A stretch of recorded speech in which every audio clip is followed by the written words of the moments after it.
because it's literally... Don't mind my mess on the floor.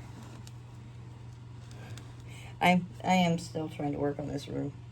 I just got busy doing other stuff too, so I've got a few projects I've got to get done, and it's like I got to get them all done at the same time, so it's a struggle. The struggle is real.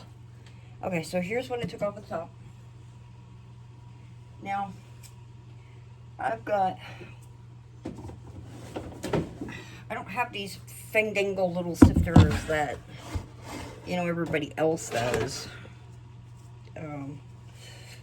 I've got dollar store items and stuff, but hey, you know what? What works, what works. If it works, it works. Like I got this little pop-up. It's actually a regular strainer, but regular strainers actually work just as well as, you know, those expensive sifters that you buy online. They work just about the same if you get the right sizes and of holes and stuff. They actually will still work. So I'm just gonna do it into here,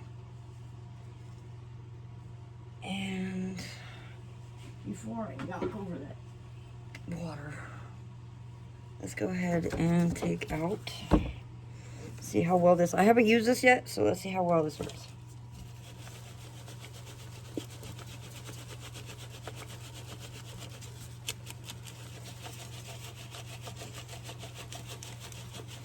I actually got my other strainer, I have to find it. I got a little white one here somewhere. But see, it still works. It gets all the little fine stuff out anyway. Oh, looked like a cocoon there for a second.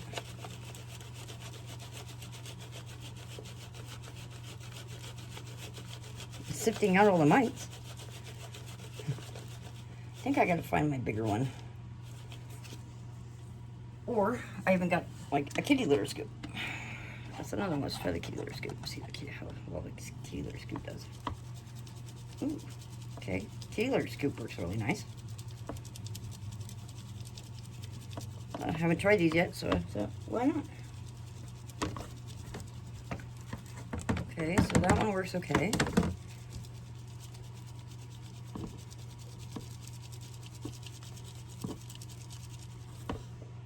That's a little tiny piece of plastic.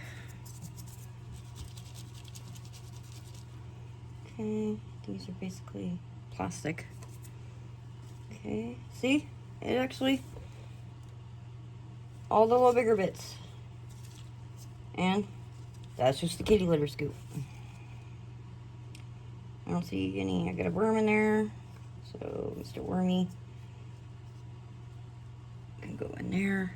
And it's actually, to me, it's less harmful on the worms. I got a piece of plastic in there as well. It's less harmful on the worms using the plastic, to me, than, I got a lot of plastic in here, than using the metal ones. But that's just my opinion. I do have a bit of worms in here. They're all wormlings, is what they are.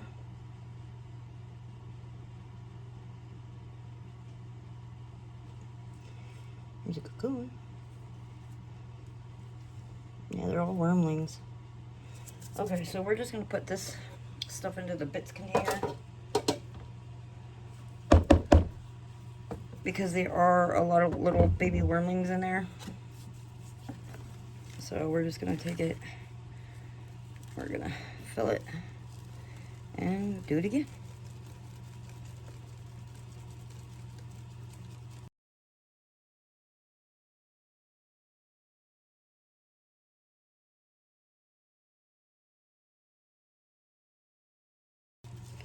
I've got a different one. I need to find it.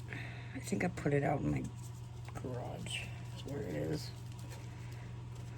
Let's see. I think what I gotta do is do it in parts. But see, they do work. You don't have to use anything expensive. As long as the holes are within, you know, the size needed to do it, it works.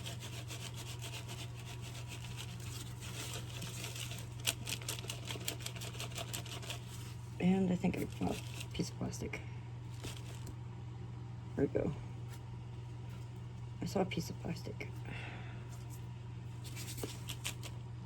There it is. Oh, there's another piece of plastic. But, you know, it works just the same. I'm still getting all the castings.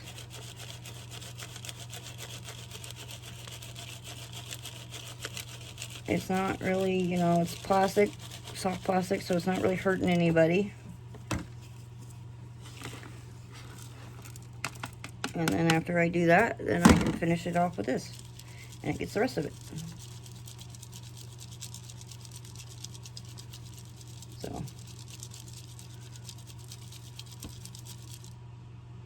And voila. Yeah. Okay. I'm going to take all that, put that back in the thing. Let's place the plastic. And I do have some cocoons in here. So I'll just have to probably go out and I'll have to go through and sift out the cocoons. Because, like I said, if I got jumpers, I don't want to introduce them. So I've got to go through and actually pull out the cocoons in here.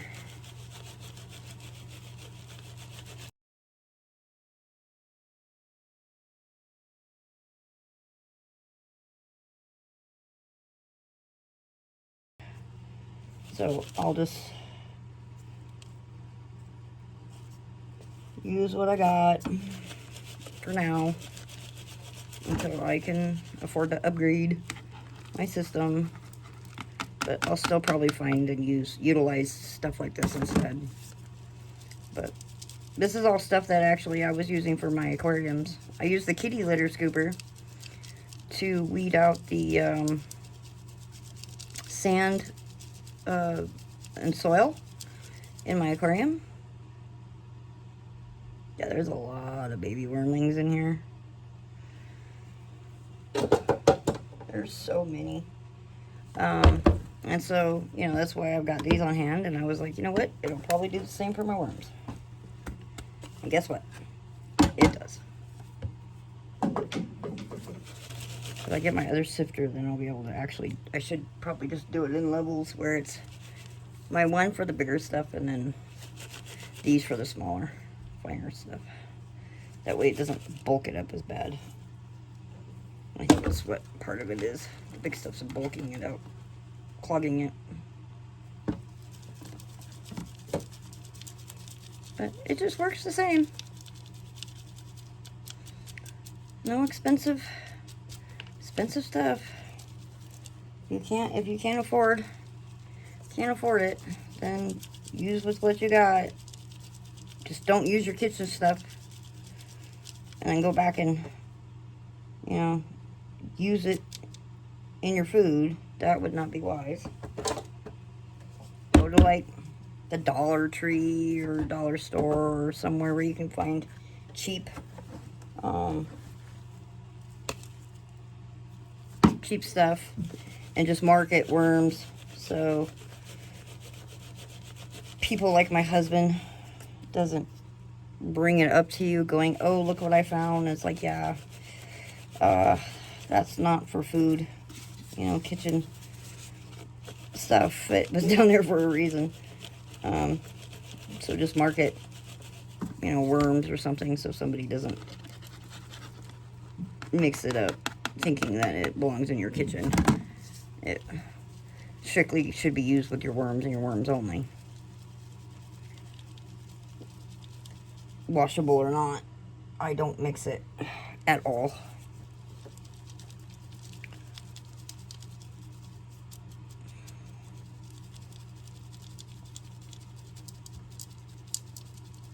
Yeah, I definitely need to do this with my bigger sifter first.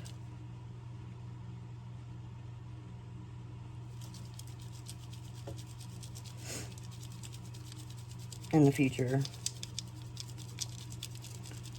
And then do the smaller stuff. it's hard for the smaller stuff to go through.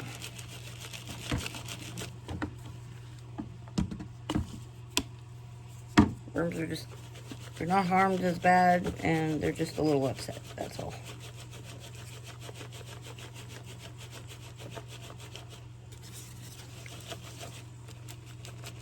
Because they're getting, you know, kicked around. But other than that, they really aren't harmed.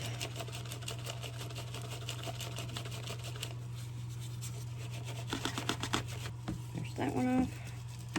I'm almost done with this bucket now. See? It doesn't take that long. It takes probably about the same amount of time doing this like it would your regular sifter. Doesn't take any different amount of time than it would doing that way.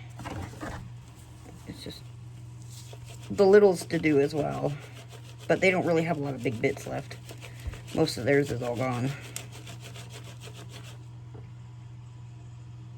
Yeah, see, I am seeing cocoons, so some cocoons are making it through.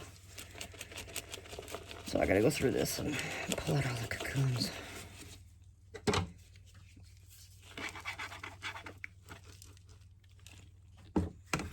And the nice thing is this little fold-up one fits on my little bucket just perfectly too.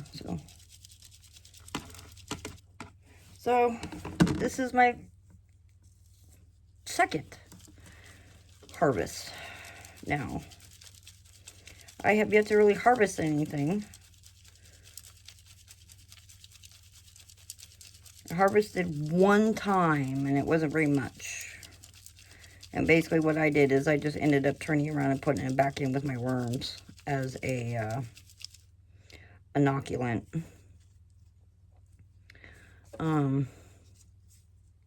So I never really got to use it like in my garden or anything. What is that? And I've also noticed I get weird bugs in here because there's like open cracks and stuff from them not really doing this room right. So I get interesting critters. I've got a silverfish. This has been hanging out in my bin. And I've got a couple different kinds of like little tiny beetles as well. I haven't you know, fussed about it because, you know, they're helping. The beetles eat, you know, some of the things, and I don't know exactly what the silverfish does, but I don't know if you know what a silverfish is, but it's those little bugs that they kind of look like a fish, and they've got like really 3 long spiky tails coming out the back of them. I don't know what they're specifically called, but I've always known them as a silverfish. And that's what I've always called them. I don't know what their exact name is, but I'll have to look it up. But yeah, it's been hanging out in my bin, mingling with the community. And I thought it was just kind of weird. The beetles, the little beetle types, I don't know where they came from. They came from somewhere. This house, who knows? It would not surprise me. I even get millipedes in here. I get millipede corpses all over the place. Because they come in from the cracks that never got fully sealed or wherever they come from. But yeah, I get millipedes galore. But look at that. Almost there.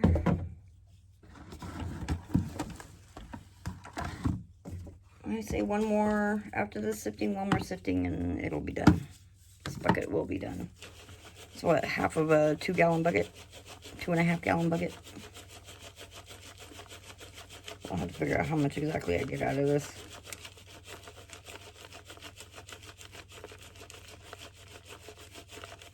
It's a little drier than what I wanted, but oh well. It is what it is. So as long as I don't fill this kitty litter scoop too much, it works just fine.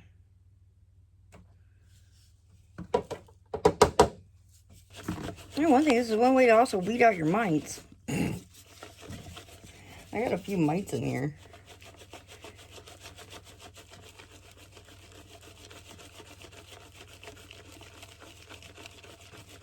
If you're squirmish, you can't handle little creepy crawlies, this is definitely not for you, because you get a lot of little creepy crawlies doing this. No doubt about it. It's not just worms you get. You get flying, you get mites, you get, I haven't really seen I don't know if they're in here. I haven't really seen them, but I haven't seen the springtails because I added a bunch of springtails. I did add some roly-polies, but I haven't really seen all them either. Oh, plastic. That's what I thought I saw. Okay.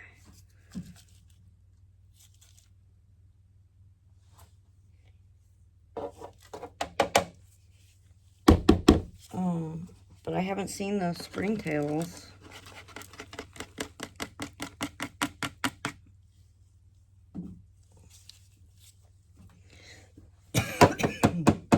Oh, my throat's dry. It's probably all that pine dust I inhaled. But yeah, you definitely get a lot of creepy crawlies in here, which probably what's going to happen is with the baby worms in here. I might have to let this stuff get to a certain age, and like the baby worms get to a certain age,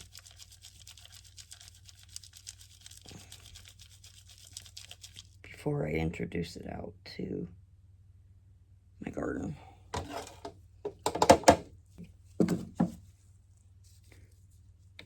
Oh, well, I lost it. It was a big cocoon that just roly-polied onto the floor somewhere. It's just gonna stay there. Oh, I found plastic again. Okay, so here's all the big bits. See, it doesn't work half bad. It still works.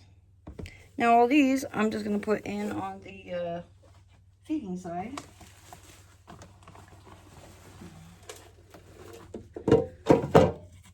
Oh well. Okay, so I'm gonna go ahead and kind of rehydrate this because since it is a little dry, and we want to keep the microbes happy.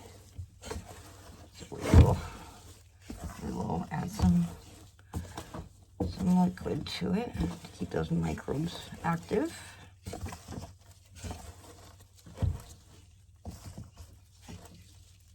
Some of it's damp and some of it's not, so we want to just keep them all a little happy.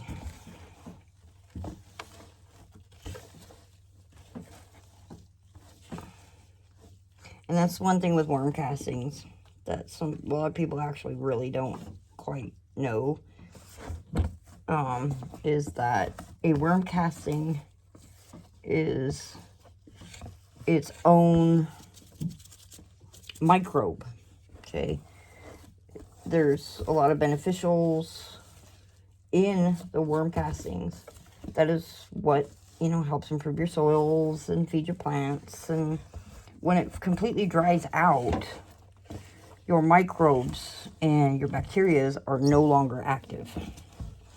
So you don't want, if you go to the store and you buy worm castings and they're dry, you've pretty much lost most of your beneficial bacteria and your microbes. They're either dead or dormant at that point when they become dry. So when you do this and you do your own, you don't want to let them completely dry out. I did not want my top layer to completely dry out, but it did because it's been pretty warm. And I haven't really been able to come down here and check on them because I've been so busy.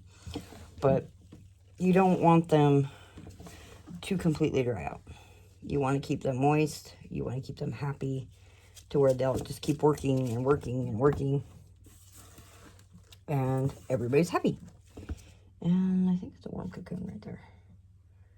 And so what I'm going to have to end up doing is I'm going to have to probably take this and then literally go through it and pull out all the worm castings. And there are baby worms in here. So they'll probably stay pretty active as well.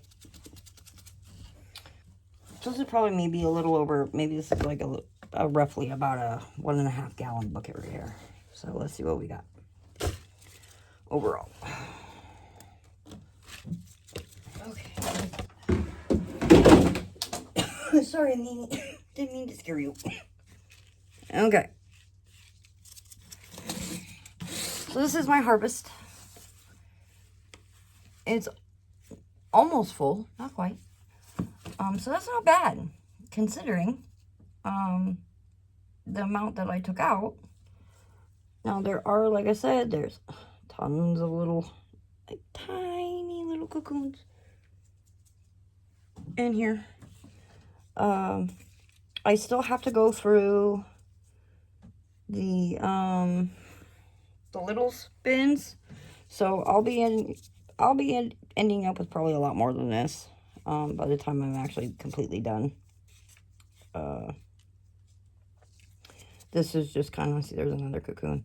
So I have to actually go through and pick out the cocoons in here to make sure I don't introduce anybody that doesn't need to be introduced. But,